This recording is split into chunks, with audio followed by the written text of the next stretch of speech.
ആവേശമുണർന്നാൽ ഒരു ഭവനത്തിൽ അഗ്നിമഴ പെയ്തിടും. പരിശുദ്ധാത്മാവേ കൃപ ചൊരിയണമേ, പരിശുദ്ധാത്മാവേ ശക്തി പകരണമേ. പരിശുദ്ധാത്മാവിനെ കുറിച്ചുള്ള ഒന്നാമത്തെ പേര് സത്യാത്മാവ്, സ്പിരിറ്റ് ഓഫ് ട്രൂത്ത്.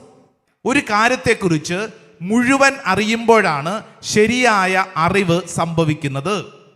ഇന്ന് നിങ്ങൾ അനുഭവിക്കുന്ന, ഞാൻ അനുഭവിക്കുന്ന ഒരു പ്രശ്നം, ഒരു പ്രതിസന്ധി, ഒരു കണ്ണുനീര്, അതിന് മറുവശമുണ്ടെന്ന് പരിശുദ്ധാത്മാവ് നമ്മളെ പഠിപ്പിക്കും.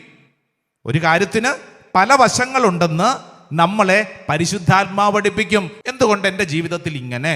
ഷടാ, ഇങ്ങനെയൊന്നും ഉണ്ടാകേണ്ടതല്ലല്ലോ, ഇതെന്താ ഇങ്ങനെ ഉണ്ടായേ? എൻ്റെ വീട്ടിൽ എന്താ ഇങ്ങനെ എന്നിങ്ങനെ ചോദ്യവുമായിട്ട് ഇരിക്കുന്നവരുണ്ടാവും.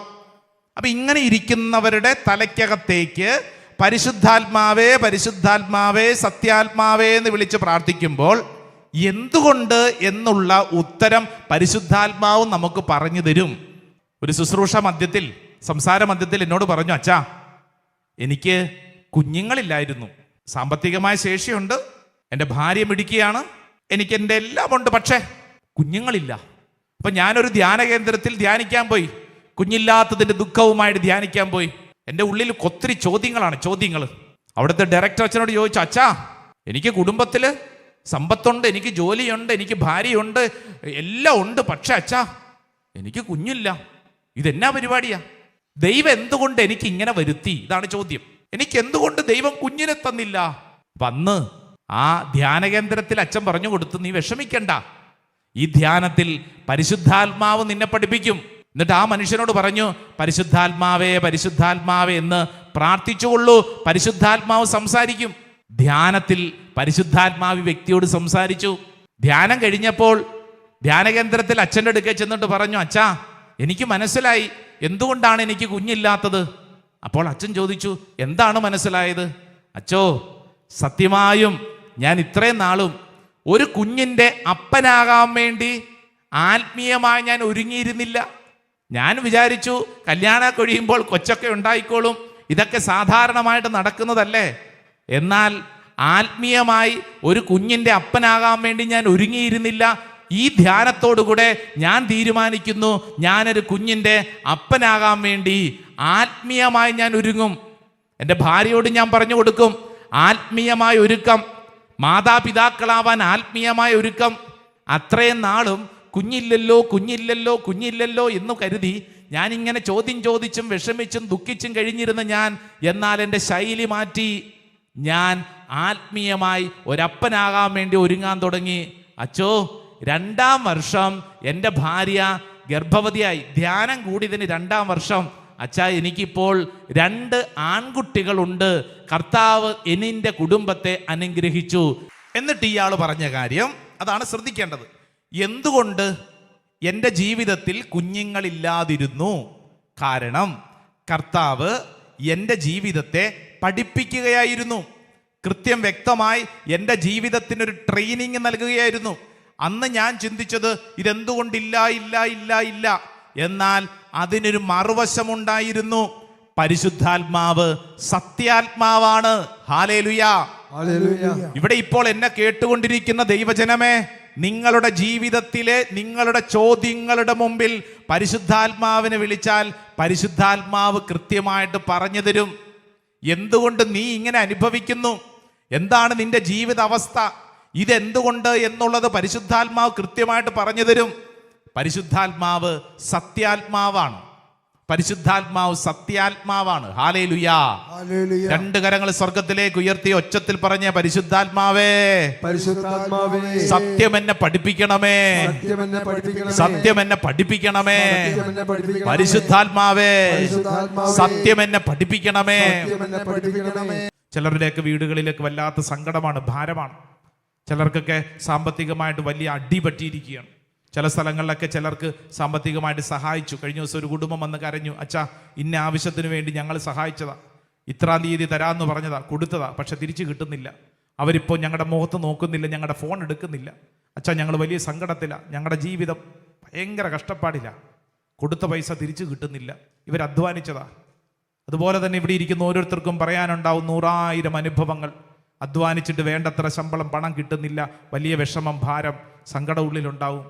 ജോലിയുടെ ഭാരം, പലതരത്തിലുള്ള ഭാരം. കർത്താവെ, സാമ്പത്തിക മേഖലകളെ കർത്താവെ അങ്ങയുടെ കൈകളിൽ സമർപ്പിക്കുന്നു. കർത്താവെ, സമ്പത്തിൻ്റെ ഉടയവൻ അങ്ങാണല്ലോ. വിദേശത്ത് ജോലിക്ക് പോകാൻ വേണ്ടി ആഗ്രഹിച്ച് പലതും ഇങ്ങനെ ക്രമീകരിച്ചിട്ട് ഒരു വഴി കാണാതിരിക്കുന്നവരുണ്ടെന്ന് വിഷമിക്കണ്ട. കർത്താവ് നിനക്ക് വേണ്ടി ഒരു വഴി തുറക്കും. യെശയ്യാ 22:22 ഏതാ വചനം? ദാവീദ് ഭവനത്തിൻ്റെ താക്കോൽ അവൻ്റെ തോളിൽ ഞാൻ വെച്ചു കൊടുക്കും. അവൻ തുറന്നാൽ വേറെ ആർക്കും തുറക്കാൻ പറ്റില്ല, അവൻ അടച്ചാൽ വേറെ ആരും തുറക്കത്തില്ല. വിശ്വസിച്ചോണം, കർത്താവ് എനിക്ക് വേണ്ടി ഒരു വഴി തുറക്കും. ഹല്ലേലൂയാ.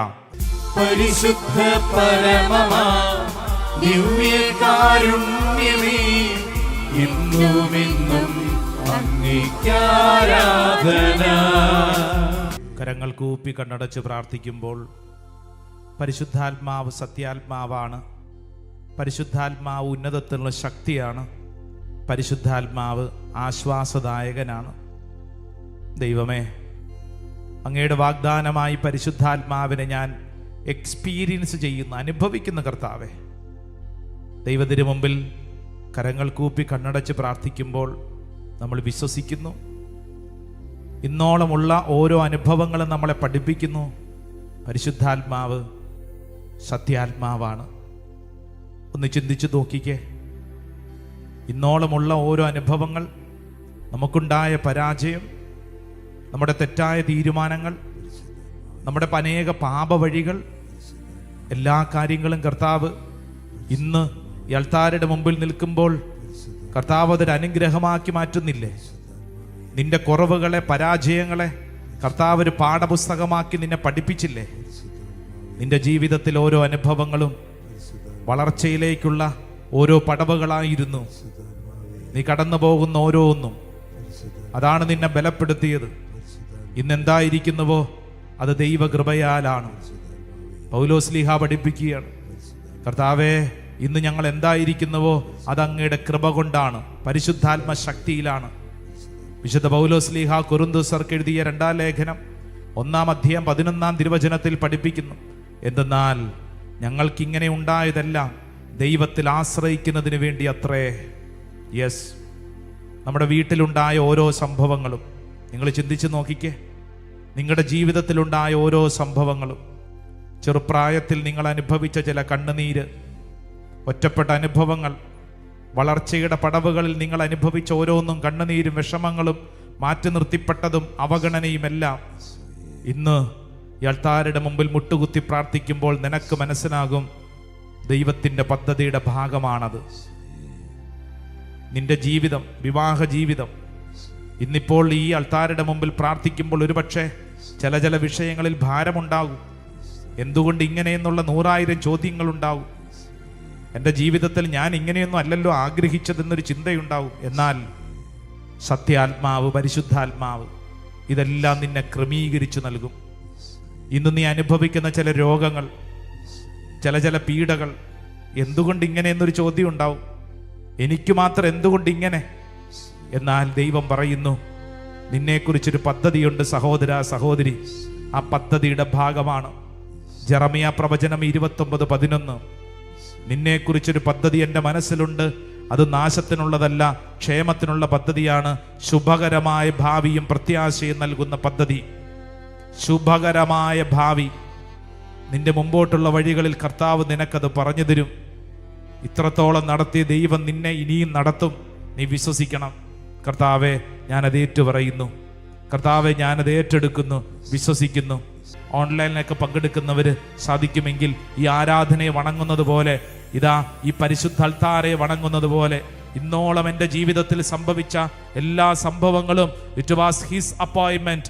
ദൈവമേ, നിന്റെ പദ്ധതിയുടെ ഭാഗം വിശ്വസിച്ച് ആ ശിരസ് തറയിലൊന്ന് മുട്ടിച്ച്, കർത്താവെ, ഈ ലോകമോഹങ്ങളെക്കാൾ സർവം സമർപ്പിച്ച് ഞാൻ പ്രാർത്ഥിക്കുന്നു. കർത്താവെ, അങ്ങാണ് എൻ്റെ ജീവിതം ഈ ലോകമോഹങ്ങളെക്കാൾ. ഈ ലോകമോഹങ്ങളേക്കാൾ,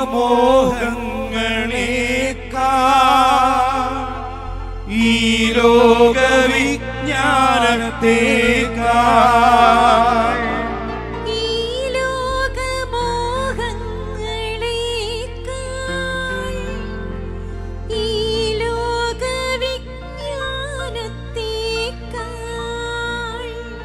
എല്ലാറ്റിലും ഉപരിയായി ഈശോയെ നിന്നെ ഞാൻ സ്നേഹിക്കുന്നു. രണ്ട് കരങ്ങൾ സ്വർഗത്തിലേക്ക് ഉയർത്തിപ്പിടിച്ച് ഈശോയെ നോക്കി, യേശുവേ പരിശുദ്ധ പരമദീവികാരുണ്യത്തിന് പഠിക്കേ. പരിശുദ്ധ പരമമാ ദിവ്യകാരുണ്യമേ, എന്നുമെന്നും അങ്ങേക്കാരാധന. പഠിക്കേ. പരിശുദ്ധ പരമമാ ദിവ്യകാരുണ്യമേ, എന്നും നേരവും എന്നുമെന്നും അങ്ങേക്കാരാധന. എല്ലാവർക്കും എഴുന്നേറ്റ് നിൽക്കാം, എഴുന്നേറ്റ് നിൽക്കാം. എൻ്റെ പ്രിയപ്പെട്ടവരെ, ഈ അഭിഷേകം നമുക്ക് എല്ലാവർക്കും വേണം. അതിശക്തമായ കൃപയാണ് പരിശുദ്ധ അൽത്താരയിൽ ദൈവജനത്തിലേക്ക് ഒഴുകിക്കൊണ്ടിരിക്കുന്നത്. നിന്റെ ജീവിതത്തിലേക്ക് കർത്താവ് അത്ഭുതകരമായിട്ട് ഇടപെടുന്ന സമയം എഴുന്നേറ്റ് നിന്ന് രണ്ട് കരങ്ങൾ സ്വർഗത്തിലേക്ക് ഉയർത്തിപ്പിടിച്ച് ഈ സമയത്ത് നിന്നെ തന്നെ സമർപ്പിച്ച് നീ പ്രാർത്ഥിക്കണം. ഓ കർത്താവ്, ഞാൻ വിശ്വസിക്കുന്നു, എല്ലാറ്റിലുപരിയായി നിന്നെ ഞാൻ സ്നേഹിക്കുന്നു. എൻ്റെ ജീവിതത്തെ നടത്തുന്ന ദൈവമേ, എൻ്റെ കണ്ണുനീരിന് ഉത്തരം നൽകുന്ന ദൈവമേ, എൻ്റെ പരാജയങ്ങളെ അനുഗ്രഹമാക്കി മാറ്റുന്ന ദൈവമേ, എൻ്റെ അവഗണനയും കണ്ണുനീരും ദുഃഖവും ഒറ്റപ്പെട്ട അനുഭവങ്ങളും അനുഗ്രഹമാക്കി മാറ്റുന്ന ദൈവമേ, ഞങ്ങൾ വിശ്വസിക്കുന്നു. ഓ പരിശുദ്ധാത്മാവ് എന്നിൽ പ്രവർത്തിക്കട്ടെ. രണ്ട് കരങ്ങൾ സ്വർഗത്തിലേക്ക് നന്നായിട്ട് ഉയർത്തിപ്പിടിച്ച് നിനക്ക് എത്രത്തോളം ഹൃദയം തുറന്ന് പ്രാർത്ഥിക്കാമോ അത്രത്തോളം ഹൃദയം തുറന്ന് പരിശുദ്ധാത്മാവേ എന്ന് വിളിച്ച് പ്രാർത്ഥിക്കട്ടെ. ആത്മാവിന്റെ അഭിഷേകം നിന്റെ മേൽ സംഭവിക്കുന്ന സമയം എല്ലാവരും വിളിക്കട്ടെ. അഭിഷേകത്തിന്റെ ശക്തി നിന്റെ മേൽ വെളിപ്പെടട്ടെ, നിന്റെ മേൽ വെളിപ്പെടട്ടെ. ഒരു പുതിയ അഭിഷേകം, ഒരു പുതിയ ശക്തി ഈ പ്രാർത്ഥനാ ശുശ്രൂഷ സമയത്ത് നിന്റെ മേൽ സംഭവിക്കട്ടെ.